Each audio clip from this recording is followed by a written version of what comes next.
Thanks for having us here, and I'm really excited to talk about this book and to hear from Katherine about this book that I first met in manuscript over a year ago, and now it's lovely to see it with its beautiful jacket and to meet the author.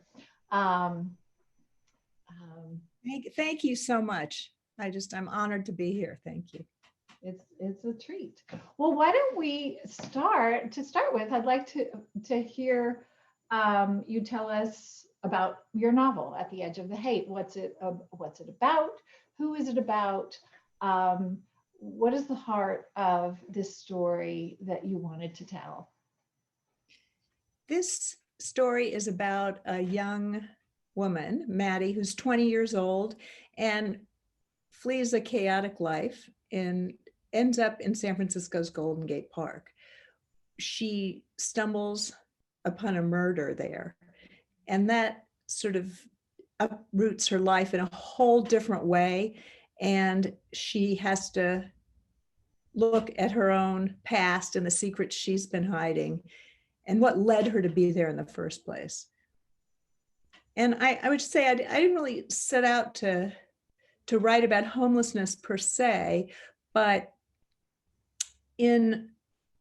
there was an inspiration behind the book that had to do with living in the center of San Francisco's Haight-Ashbury for more than 20 years and writing about it and various issues related to that while I lived here. Interesting. Well, what I would love for you to do next, before we talk more about those things, because I want to ask you about living in that place and how you moved from life into a novel and why a novel, all those questions. But first, I'd like you to read some pieces of this novel, if you would, just so that our audience can get a taste of the language of the setting and the characters, because it's so beautiful. Oh, okay. Thank you. I'd love to do that. And I'm going to read a few parts. This first one that is near the beginning when this character, Maddie, comes across the murder. It seemed like minutes passed, but it must have been less because neither of us moved. Even Root stood still, his eyes on the man.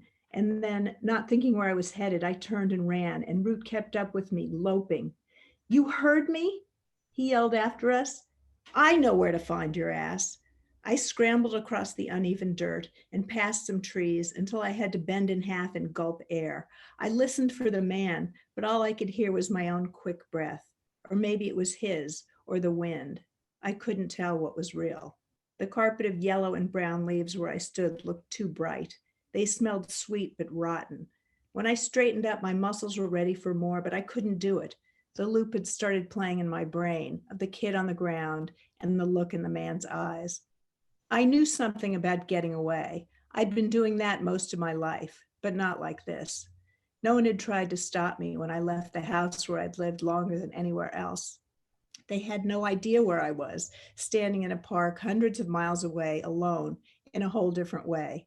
Root whined softly, and I put a finger sternly to my lips, as if he'd know what that meant. "Quiet," I mouthed. No one was coming to help. I could run through the park all the way to the ocean, but then where would I go? I turned toward the other direction, which led back to the street, and my body took over, and I was running again, pretending I was someone who knew what she was doing. And I will read another brief part, which happens when she loses her dog, who is very important to her survival. I squatted against the tree. People in the neighborhood started showing up with their dogs, tiptoeing through the water and mud and leaving quickly. No one wanted to stay slushing around in there. A woman walked by with two big Dobermans in matching red raincoats. One of them picked up his leg and squirted near my feet like I was part of the tree. My boots were still wet from the night before, so it didn't matter. The arcing stream of piss mostly missed me. "Oh God, I'm sorry," said the woman, her raincoat a lighter shade of red. He always pees on this tree. He thinks it's his tree. It's okay, I said. But I feel bad, she said, putting her hand in her back pocket and holding out a $10 bill. Why don't you take this and go get some dry shoes when the Goodwill opens? What I really need to do is find my dog, I wanted to yell at her, but I took the cash and I stuck it in my jeans. Have you seen a black and white pit mix, weird eyes, running around anywhere? Where'd you lose him? Here, I said, patting the trunk, at your dog's tree. When that branch cracked off, he ran, and now I don't know where he is. It's like he's disappeared. It takes them so long to clean this stuff up, she said, looking at the branch. This is a hazard. Someone could trip and fall, and they'd be liable. Half the time, I'm scared to come here. Do you have a cell I could use to call the shelter downtown to see if they have him? I said, he's kind of a regular there. It wouldn't take long, a sec. I don't know, said the woman. I'm weirdly picky about my phone, with everyone, but keep the money. I'm sorry about your shoes. I stood and faced her, and she stepped back and clapped her hand over her pocket, which must have been where she kept her phone, just in case she got attacked by a homeless girl, wet, the kind of person who'd be hanging out in the rain waiting for a dog to pee on her shoes. They usually do turn up. You'd be surprised. Maybe someone's keeping him for you. It's what I would do if I found a dog in here all alone. I wanted to tell her that some of us here knew how to take care of our own selves. I'd have felt worse for Root if he was living with this lady, stuffed into a raincoat that made him look like a fire truck. What if I find him? Where do I reach you? She said. Here, I said. His name's Root. Does he have tags? She said, a Doberman on either side like guardian statues. Or a microchip? That would make him easier to trace. See you, I said. And I turned back toward the street. And this last part is from about the mother of the young man who's killed. And she is trying to find out what happened to her son on his last days in the park. The last time he'd called, he almost sounded like he missed her, but maybe she'd imagined that. Where are you staying? She'd asked. He didn't answer. She'd offered to wire him money and was half glad when he refused, because David said that only enabled him and she should let him go and find his own path, as if she had any choice. He'd gotten off the phone as quickly as he could. Bye, Ma, he'd said. Some guys and I were going for food. The guys? She said, turning to me. Do you know them? Who was he talking about? But she didn't wait for me to answer. I thought he'd come back for Thanksgiving because we're always together then, no matter what, she said, but clearly that didn't happen. She looked at me, pleading. Why didn't I trace his phone? We could have pinpointed where he was. There's technology for that. At least we'd have known where he was. We should have moved, she said to Dave, who was hunched in the driver's seat. Root had made it over the seat and was sandwiched between them. There would have been more for him in a city. We could have lived out here. Her voice got louder. Dave reached over. Root put an arm around her. She slid away and turned completely around in her seat. Ma, she said, just like when he was little. He called me Ma. Marva grabbed at my hand. Maybe she thought that would help. I let her hold it as if it was some stuffed animal she could squeeze. It wasn't my hand anymore. Maddie, I don't expect you to understand, but I can't take it if he thought we didn't care. That could be the last thought he had. I need to know what was in his head. You have to tell me what he was doing here.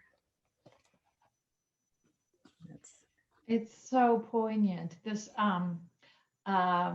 story, of course, is told in the first person, as we've heard, from the point of view of this 20-year-old girl, homeless girl, Maddie, who interacts with very tone deaf and clueless wealthy people on the street, wondering if her dog is microchipped and so forth. But those passages, like the one you read about the parents of this boy who ran away from home, who was living in Golden Gate Park and who was murdered, are really just pretty heart-wrenching for me as a reader and as a mother who has kids who are, I have a daughter and I have two daughters who are, the younger one is just about Maddie's age. And I'm happy to say that I know right where she is. Uh, and she's living happy for life. But, as a just can't help but share that anguish of parents who don't know where their kids are. So I'm really curious to hear how you came into this way of telling the story. Craft is so interesting to me because every novelist writes a novel in a different way. I Some people start with characters, some people start with a plot. I always start with a question, some kind of a big question that I want to I think is important. I want to write my way to an answer. So I'm wondering if, in your case, was there a question? Was there a story? Was it people? How did you begin? How did you get into this novel? Oh, that's a good question. I would agree. I mean, for me, the question was, what if? What if I had had a child and that happened to my child? And it came to Because me. you're a mother too. Yes, I have two kids in their 20s and they grew up in this neighborhood. Um, and I, I just felt, I mean, the story originated with actually seeing the aftermath of a murder one night in Golden Gate Park. We were driving home through the park and a man threw himself in front of our car and pleaded with us to stop and said someone was trying to kill him. We stopped, we called the police. The police came and they shined a light in the grass alongside the road. And there was the body of what turned out to be a young man who was gasping his last breath. Wow. So I didn't see the murder. I saw the scene, the after, after it had happened. And it was never fully investigated because the county decided they couldn't press charges because there were only two witnesses and one was dead. So nobody really knew it happened. And I did look through all court records and I did as much research as I could. And what really struck me was one of the police officers who said he didn't really know what had happened. And he said, neither one of these people was really up to any good, if you ask me. And that's, I think, what set it off. I just was thinking, well, what would it be like for a parent to have this happen? And believe me, but unfortunately, plenty of parents do, because there are more deaths among people, unhoused people in San Francisco than most people are aware of. Mhm. Wow. So yeah, so your question was, what would that be like? How would Right. that feel as a mother, And I as a and parent? I did go through, I did a lot of research. But I I was finally gonna, I, decided that, yeah, I was going to ask, how did you research this book? It's very convincing. It's very authentic. It seems to me. thank you. I from living here for so Mhm. many years, from talking to so many people, from volunteer work I did, and after this must have happened about 10 years ago. And after that, just really talking to as many people as I could about what what life was like, but also talking to the police, talking to people who work with people who live in the park. I met a large number of people who've lived in the park for many years, Mhm. actually. And what really drew me was the idea of how we pass people all the time, this sort of notion of proximity. And it doesn't, I was just thinking how little we know about the people we pass on the street, and really how little we know about each other. I mean, even our own kids, and how little our kids know of us. So with those big questions in the background, that's how I got. Sure. I mean, we can make assumptions when we see kids going to school or, on the bus, we can make certain assumptions about their lives. But these kids who are living in the park, there are so many question marks. How did they get there? How did they even survive?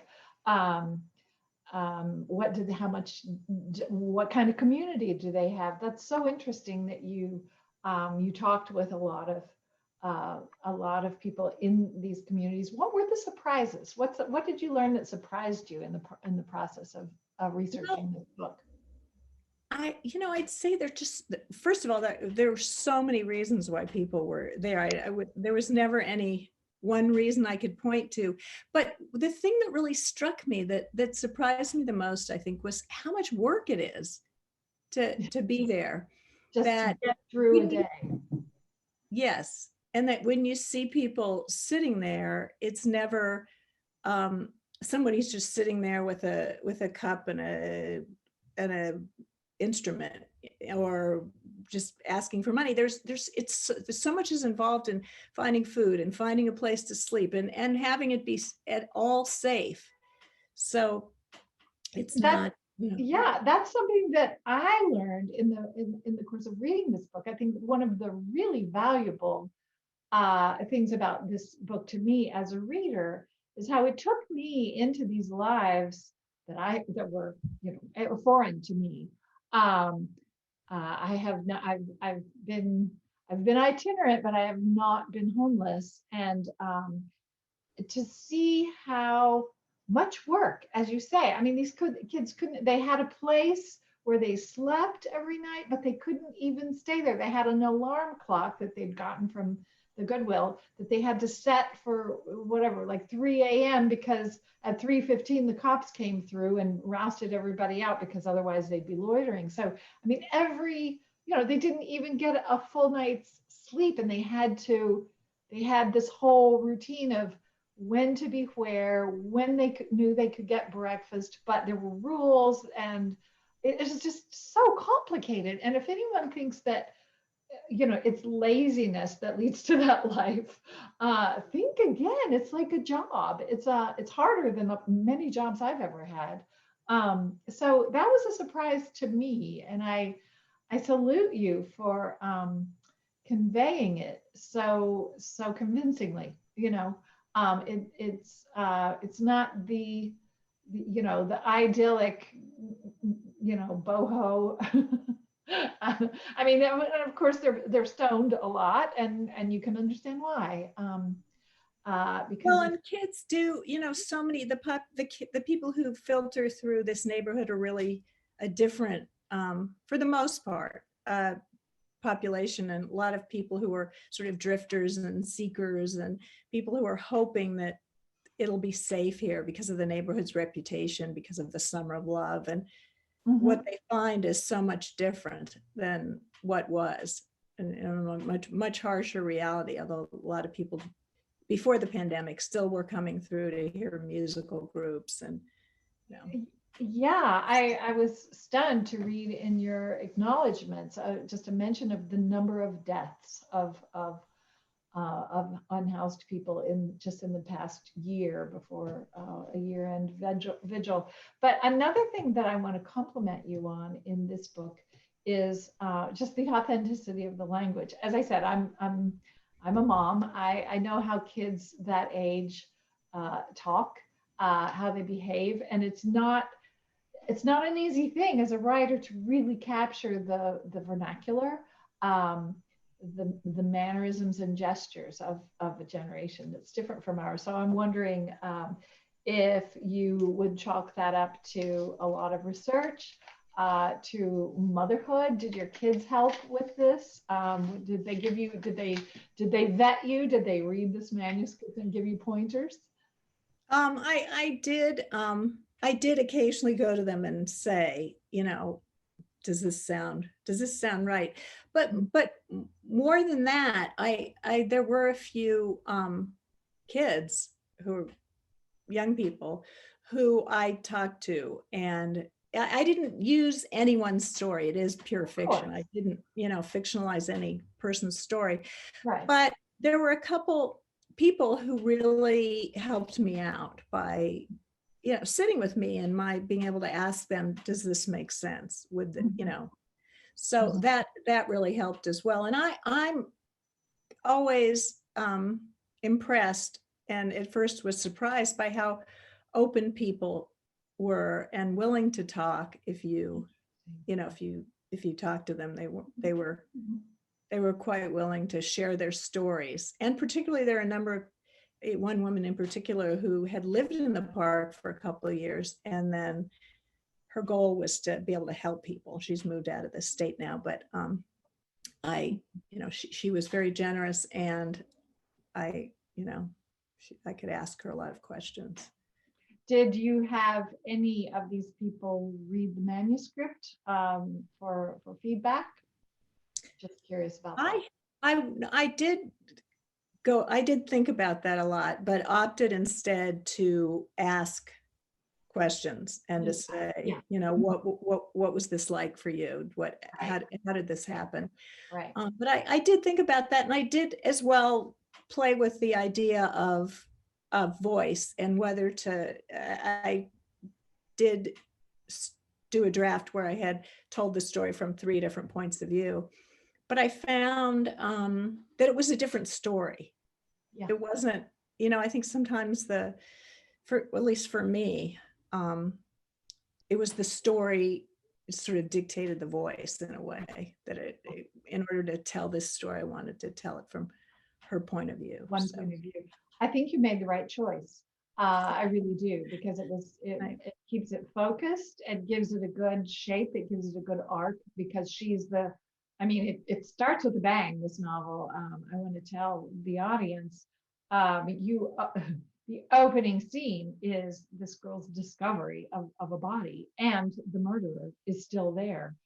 It's actually her dog, Root. And I also have to tell you, it's a great name for a dog, Root. I love this dog, Root, because he's always snoopling around. But Root goes into the bushes and he finds this, and then she finds it. And then suddenly she's very vulnerable because this murderer has seen her. So she has it gives you, you light out with a story of great pathos and suspense, because you wonder, how is this girl going to stay safe when she has no shelter, and the police are not helpful. I think you made an excellent choice. This is really it's a really lovely first novel. It's interesting to me that you've had a pretty long and successful career already as a journalist, and you decided to tell this story in fiction, and that's not an easy choice to make. Why write a novel when you know that you can write an essay, you could do a piece that you can sell. What made you decide to tell this story as fiction, as literature? A great question, and I had went long and hard on that one, thinking about it, and I felt that it really lent itself to fiction because of the themes that I wanted to deal with. And it took, when you write when you're writing journalism, when you're writing a narrative piece or just a story for the newspaper, things don't end up how you want them to often. You can't tie things up, you can't make things happen, you can't make the impression you want to make, and you can't change anything in anyone's life. It's such a it's a really awesome responsibility to render someone's life as a journalist. And I think it is. It's terrifying, because if you mess it up, they're out there, you've messed them up, and they're unlikely to forgive you. Right. And I think I felt that with her too, in a way, but I really felt that the way to write about what I wanted to write about was by doing fiction. And fiction was something I thought I would return to. I wrote fiction when I was young, and I found I had no idea what I wanted to write about. So I went into journalism, which really suited me. And then I think, and then, had several decades of doing journalism in various forms. And, at this point now, I feel like I'm, more know what I wanted to write about, but I had never written a novel before. So it was an experiment. Yeah. Well, and a novel can do things that, I mean, there is the very practical consideration of control. You can control the story. You can create a story that kind of has the meaning that you want. But also, don't you think that literature, sorry, that's a leading question, Your Honor. I, literature can do things for a reader that journalism can't. I mean, they do different things for a reader. Do you want to talk about that some? What do you think about that? I do think, yeah, I mean, I think that we so much find ourselves in a story in fiction, and we do deeply identify with people in journalism and in nonfiction, but in fiction, I think we've sort of always, as humans, looked for stories that can make sense of our lives. And yeah, so we perceive them in a different way, right? As we read. Right. That's how I think. And I mean, is you've somebody who you've written in so many different genres that I always wonder how somebody is able to do that. But I do find that, and when I'm reading a novel, when I'm reading a short story, I'm so transported in a way that I've always been drawn to that. So I think moving towards that was sort of an experiment in some place that I wanted to try with this theme. Well, it creates empathy, doesn't it? I mean, when we read the newspaper, we're still reading about another. It's someone else's life, and we just think poor them, right? And then turn the page and read the sports or whatever. But a novel is transporting, as you say, because you're seeing the world through a character's eyes. You put your own life aside and you live another life. And I just think that your choice to tell this story as a novel was brilliant, because homeless populations get so little attention and so little empathy. I really racked my brain, and I can't think of another novel I've read that really took me into this world that you brought to me in this novel. No, I don't mean just Golden Gate Park. I mean, a homeless population, just sort of the complexities of unsheltered people living not in a refugee camp, but right here in the United States of America. It was it tugged on my heart in a way that that a newspaper article wouldn't do. So I salute you again. I'm really glad that you did that. And I think that I think it's a perfect example of what literature was made to do, can do for us. It's as the founder and as an administrator of the Bellwether Prize, I get this great pleasure every other year of calling someone to say, you're a novelist now, because this prize is given to an unpublished first novel. We read manuscripts, we read unpublished manuscripts, we read them blind. We don't know who wrote them, which is also interesting. So I didn't know whether you were male or female, whether you had, anything about your background. But it's a first novelist could be someone who's, 19, or it could be someone who has already established a career as a writer, as you have. But I mean, we only ask that it be a first novel from someone who has not published a novel before. Because, my idea was that this would be kind of a career founding event, that it would really help someone who wanted to write fiction, and socially engaged fiction specifically. That's what this prize celebrates.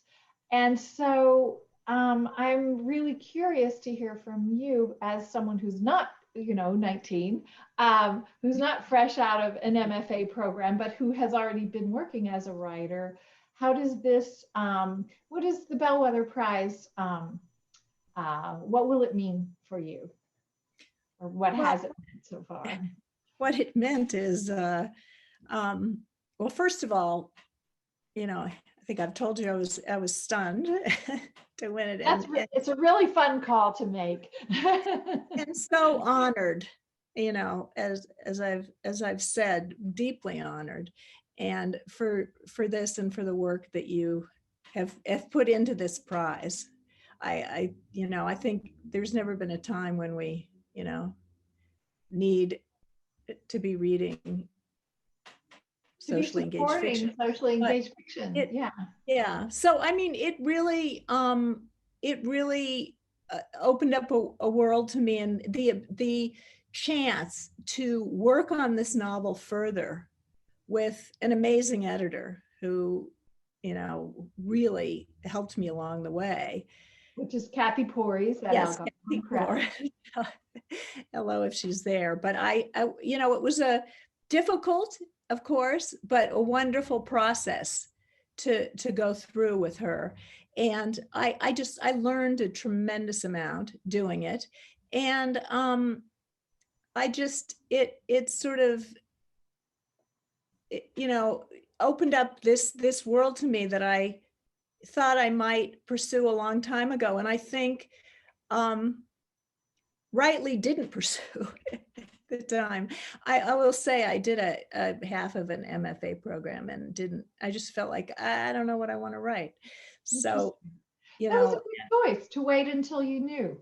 To wait until right. you knew. For me, right out of college, I do know a lot of young writers who know exactly what they want to write about. And I've read a lot of their books in the past couple years that I've loved, but I really, for me, it was more of a journey to going back to fiction and,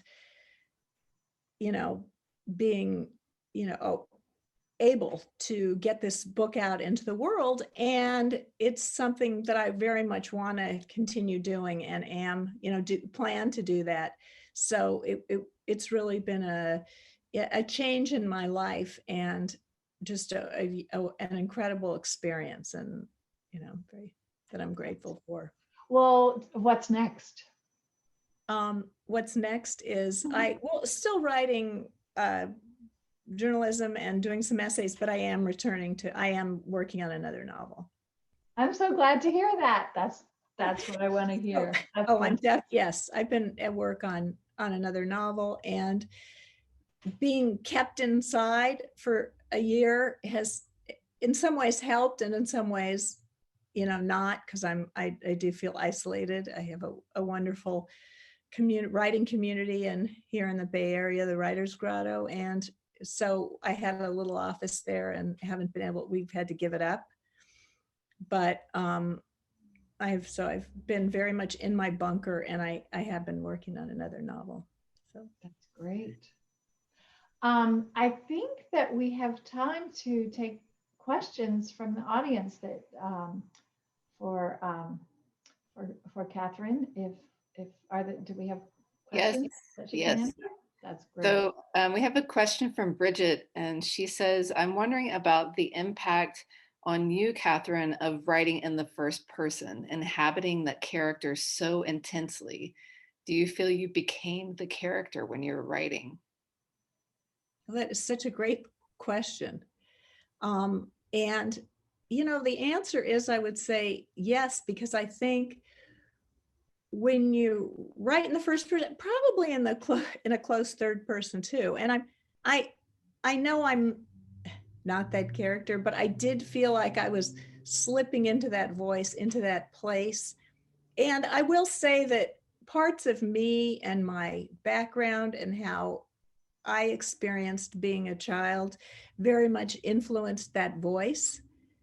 And I think um, it had a large impact on me stepping into that voice. Um, so but I think that that happens anytime you do a first person story. So I'll leave it at that. Great. And another question we have from an attendee is, who are some of the writers, maybe fiction writers especially, who you most admire? Well, we're sitting with one of them. So, I mean, I remember when I read the Poison Word Bible. So that actually made a very big impression on me. And also probably because my family is Southern at its roots, comes from Tennessee, and I grew up reading all of the Southern writers. So I grew up just loving Eudora Welty and William Faulkner, and just a lot of the very Southern classics. And more recently, there've been so many wonderful books that I've read so far. It made a really big impression on me that really stayed with me is Jesmyn Ward's Sing Unburied Sing. And the voices in that book and her writing of it and how she told that story, really, I would say it has made I've gone back over and over it. I love that book. And so that sort of fits into the tradition that I love. Great, thank you. This one is we've got a bunch now. Let's see. What is your writing process during the lockdown? How do you stay motivated? Well, I had, in terms of reading, I think I had a real problem with concentration, and writing was more likely to take me out of myself and out of where I was. And so I would usually get a slow start to the day and commune with the dog and my kids if they were around, and then work for as long as I could. But I also have been distracted just like anyone else. I wouldn't say that this has been the most productive year for me, but I do think, as Barbara said, being a writer, you're sort of used to, sitting in there and not seeing anyone. So as long as I wasn't looking at the news, which I was most of the time, I could concentrate. I didn't have, I think because of people often ask about writer's block. And I think because I've been a journalist with daily deadlines, it's not as much of an issue to me. Sometimes I turn in something that's not good because I had a deadline and I just do it. But I think that's sort of been a good practice for me. You just have to do it. Thank you. That's such good advice. Helen Benedict says, Katherine, will you talk about how drawn you have been to the plight of the unhoused and marginal? Thank you for that question. I have been sort of interested and drawn to the issue of displaced people, and I will say that more people are displaced now in the world than have ever been at any time in history, in modern history, at least, or recorded history that we know of, where we could chart where people were moving around the world. And I have, for some reason, I've been drawn to that issue. and have written about it in various forms. It really has just sort of pierced me in some way. And years ago, in late 90s, I went to Sudan and lived on the, not lived on the street, but spent every single waking hour on the street with kids who are now called the Lost Boys, and doing a story that was for Life magazine. And that made such a huge impact in my life. Just seeing what causes people to be forced out of their homes, that it was something I never forgot. And this one, I think it's from a friend of yours. It's a great follow-up to that from Fenton. He says, I've walked with Katherine in the hate, and every time I learn from how she sees every person as a human being, her ease and generosity in approaching people most of us train our eyes to glide over. Here's my question. What is the source of your fearlessness in an environment where many writers, especially and understandably women, would exercise great caution? That's a great question. Thank you, Fenton. And I guess I don't know if I see myself necessarily that way, but I just always have been somebody who walks down the street and looks in a window where a light's on and thought, what's that person doing? What would it be like if I was having dinner with that person? And it sort of extends, I would say, to everything. And I'd also add a shout out to my husband, who has done work in international healthcare for most of his career, aside from being a doctor who sees patients in an office. But he was my initial introduction to seeing displaced populations because of his travels around the world working in refugee disasters, and my tagging along with him as a journalist early on. And that, I think, in a way, it opened up worlds to me, and seeing the work that he did sort of wore off on me in a way. And this is a great kind of follow-up to that is, do you get caught up in any one person or some people's personal issues when you meet and talk to people that keep you up at night? Wow, that is another great question, because yes, I would say often I find myself thinking, I put my head down on the pillow and I think, wow, less than a block away, there's a whole group of people putting their head on the cement. Now some of them are, not necessarily conscious of what they're doing or where they are, but people are, struggling out there. And yes, I do think of that. And yes, I have gotten many times over involved, I would say. And I realize I can't, I'm not a social worker. I can't, and I don't know who can solve people's problems, but there have been times when I've gotten involved in the lives of people, sometimes forcing my husband to run out of the house and give medical aid to someone, which just happened recently during the pandemic, when people were living on the street in tents near us and needed medical care. I mean, not hospital care, but just wound treatment, that sort of thing. And yes, I've gotten over involved, and I find I need to stop, because I'm invading their privacy.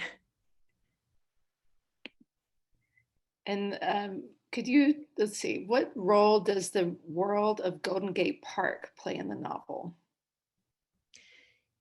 The Golden Gate Park, I feel like, is almost a character in the novel, because it is a place where all of these, it's a world. It is a world to me. And I think so many different things happen in the park that a lot of us are not aware of.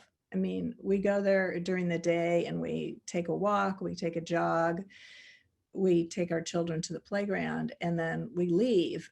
Again, it's different during the pandemic because they haven't been allowing people to sleep in the park, but there are a lot of people who've made their lives in the park, and people you would not think, expect to. So to me, it's just this whole world. There's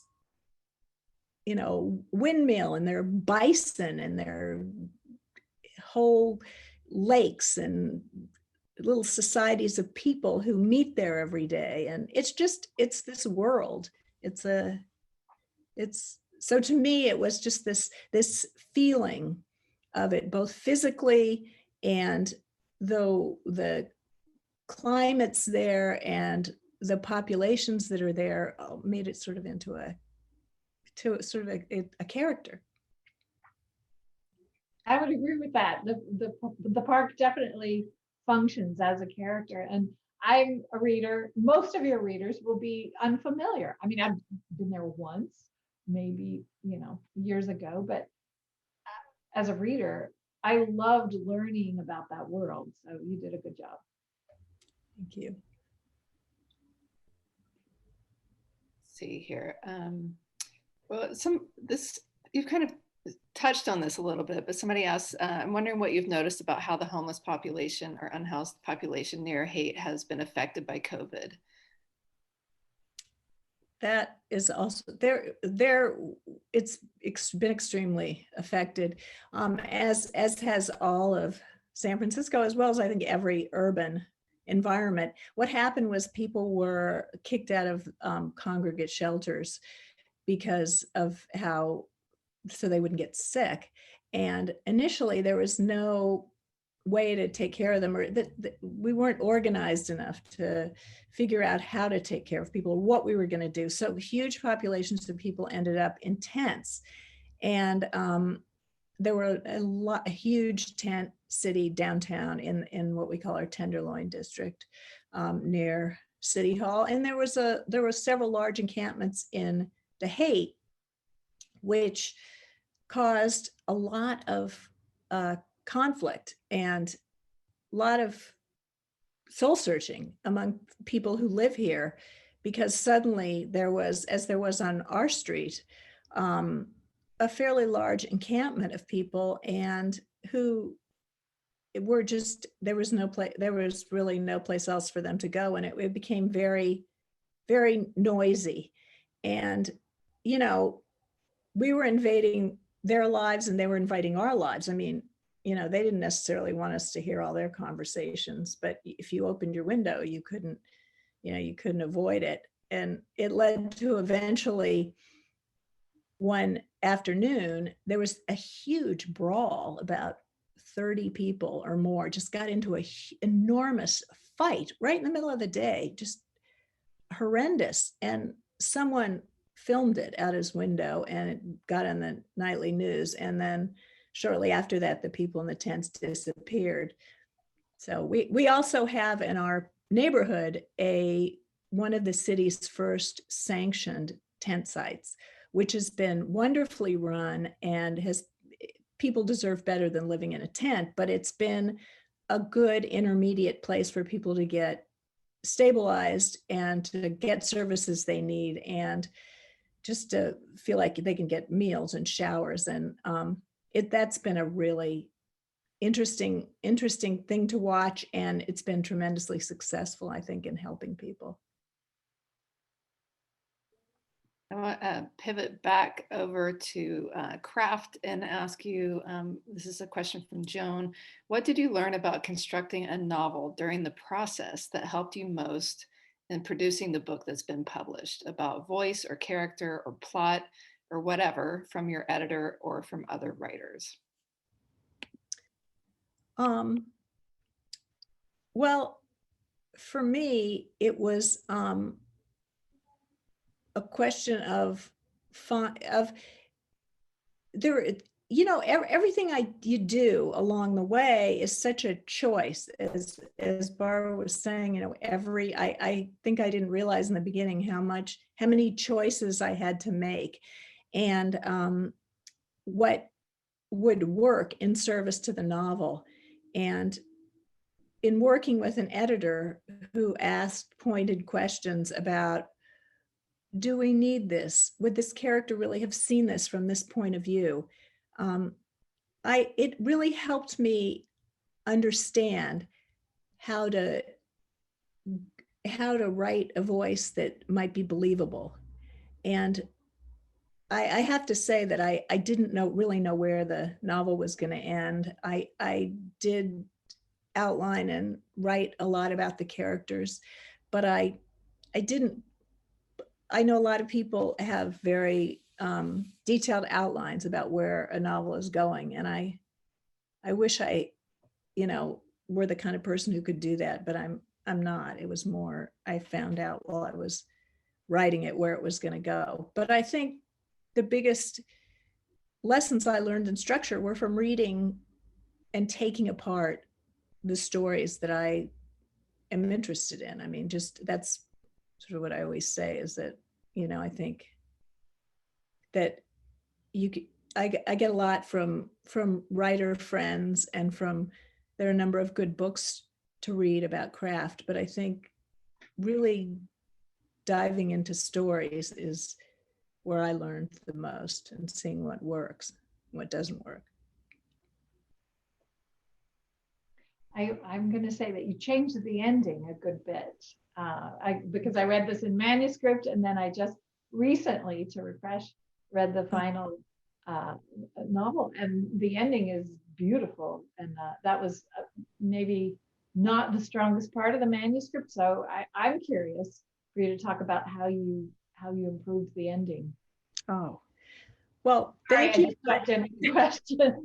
No, that's a good question, because I hadn't, I think, understood where it should go. And as a matter of fact, I think during the consideration of the novel, somebody wrote me an email and said, it seems to me that we may not have the end of your book manuscript. Is this the last page? And I thought, that's curious. And I checked, and I wrote back and said, yes, that is the last page. And then I thought to myself, unfortunately, because it's probably needs a lot of work. And I got to the end by, again, it was sort of the editing process, thinking, would this character really have done this? And I had some different, it wasn't radically different, but it was different. And I really felt good. It felt final. That's what you accomplished. Yeah, thank you. I do. I think, it was, questioned about whether it was indeed finished.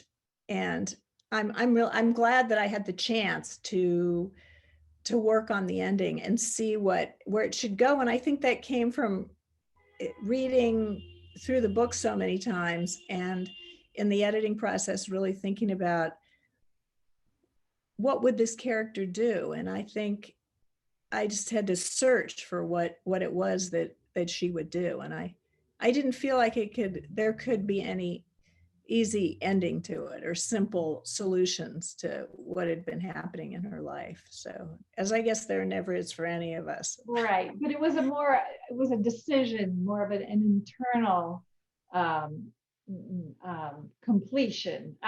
That's how I read it. Yeah, it's not like you brought in, the song and dance or anything. You didn't change the plot very much, but just that little shift. It's a beautiful thing to see a manuscript in several stages, and to make that shift so that our expectations are somehow met in the decisions she makes at the end.